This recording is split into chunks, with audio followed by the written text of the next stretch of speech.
नाज़रीन, आवाज़ टीवी घोटकी के ज़िले रिपोर्टर लतीफ़ वसीर, कैमरामैन ख़ालिद वसीर और सहाफ़ी बरकत मीरानी के खंबिड़ और तशद्दुद वाले वाक़े ख़िलाफ़ घोटकी में सहाफ़ियुनि सियासी समाजी अगवाननि पारां एहतजाजी मुज़ाहिरो कयो वियो।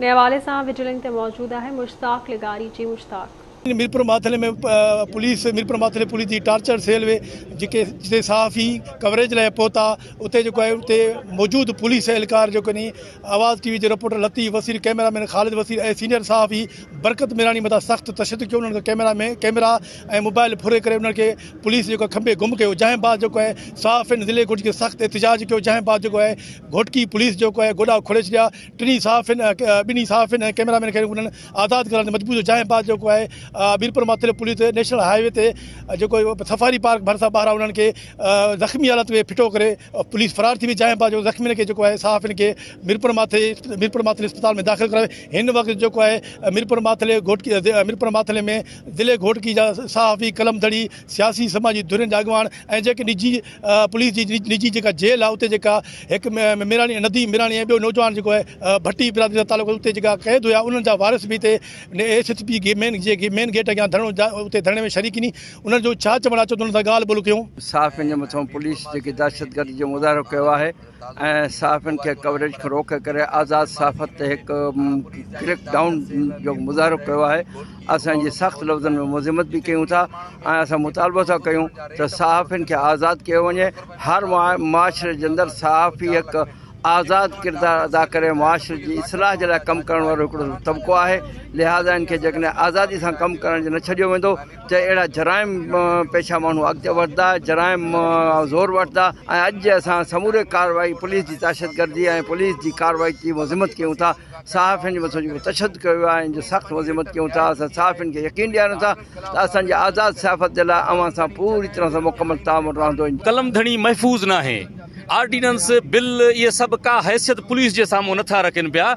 SHO हिकिड़ो बदतरीन माण्हू आहे, उहो मिसकीन माण्हुनि ते रोज़ जेको आहे तशद्दुद करे पियो, पर कलमधड़नि खे कमरनि में बंदि करे उन्हनि ते बदतरीन तशद्दुद कयो। आवाज़ टीवी जे रिपोर्टर लतीफ़ वसीर मथां, बरकत मीरानी मथां ऐं ॿियनि कैमरामैन जेके आहिनि उन्हनि जे मथां तशद्दुद कयो आहे। असीं तशद्दुद जी भरपूर नमूने सां पंहिंजो मज़म्मत कयूं था पिया। असीं चऊं था पिया सरकार के, सिंध सरकार के, वफ़ाक़ी सरकार के तव्हांजा ऑर्डिनेंस किथे आहिनि। मां चीफ जस्टिस के अपील तो कयां पियो अहमद अली शेख साहब के त फौरी नोटिस वठी सहाफ़ियुनि कलमधड़नि के तहफ़ुज़ फराहम करे ऐं नाअहल SHO ख़ालिद मेमून जी टीम के जेको आहे गिरफ़्तार कयो वञे। मीरपुर माथलो पुलिस जी टार्चर सेल हुई उते कवरेज लाइ असांजा दोस्त लतीफ़ वसीर, बरकत मीरानी दोस्तनि समेत विया। जंहिं ते पुलिस उन्हनि खे तशद्दुद कयो आहे ऐं पहिरियों गुम करे छॾियऊं, तशद्दुद करे फिटो करे छॾियऊं। हाणे असां हिन वक़्तु जेका SSP ऑफिस आहे असांजो धरणो आहे।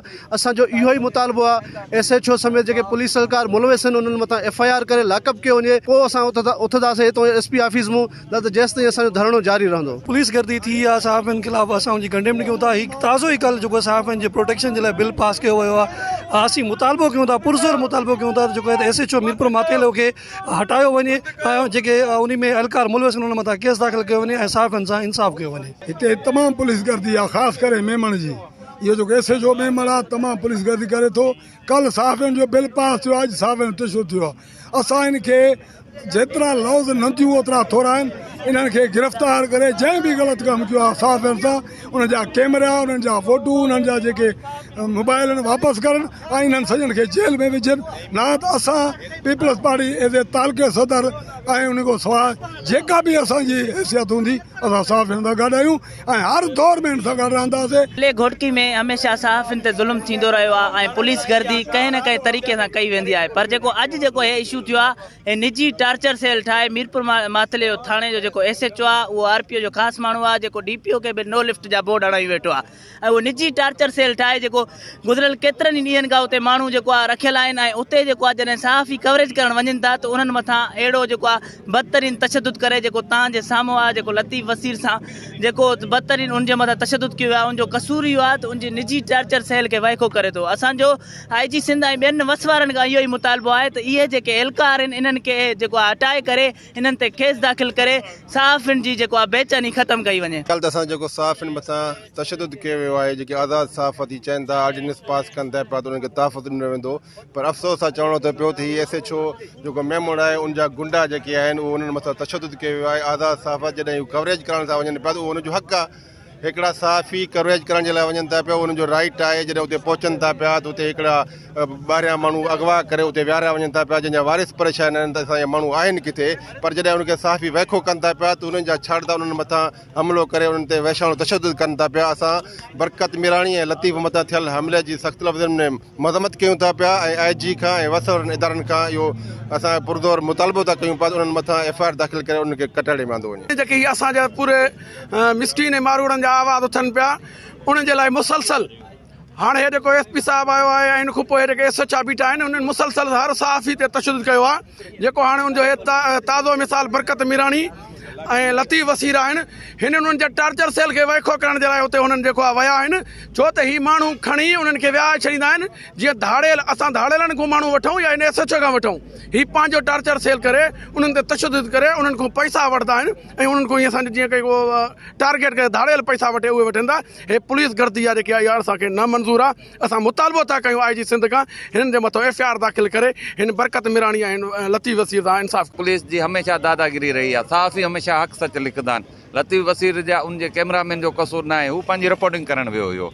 असीं मज़म्मत कयूं था बिल्कुलु SHO मुअतल थिए ऐं जेके इन में मुलवस आहिनि उन्हनि ते FIR थियणु खपे। पुलिस एहलकार जेके बि आहिनि लॻल धरणे में तव्हां सहाफ़ी सियासी समाजी धुरियुनि जूं जेको ॻाल्हियूं ॿुधियूं उन्हनि जो इहो चवणु आहे त जेके मीरपुर माथले जो SHO ख़ालिद मेमण ऐं जेके टार्चर सेल में जेके सिपाही हुआ जंहिं सहाफ़िन में तशदुद उन्हनि ख़िलाफ़ जेको आहे केस दाख़िल कनि ॿी सूरत में धरणो जारी रहंदो। हिन वक़्तु निटण उस में जेको आहे घोटकी ज़िले जा जेके कलम धड़ी ऐं सियासी समाजी धुरियूं हिते एहतजाज करे रहियूं। अञा ताईं उन्हनि जो इहो मुतालबो आहे जेसि ताईं जेको SHO मीरपुर माथले ख़ालिद मेमण ऐं जेके टार्चर सेल में जेके पुलिस एहलकार हुआ जंहिं सहाफ़िन मथां तशदुद कयो उन ख़िलाफ़ जेका केस दाख़िल न कयो वेंदो तेसि ताईं इहो धरणो जारी रहंदो। पंहिंजे साथी रिपोर्टर कादी खादम सां गॾु मुश्ताक लिगारी, आवाज़ TV न्यूज़ मीरपुर माथेलो।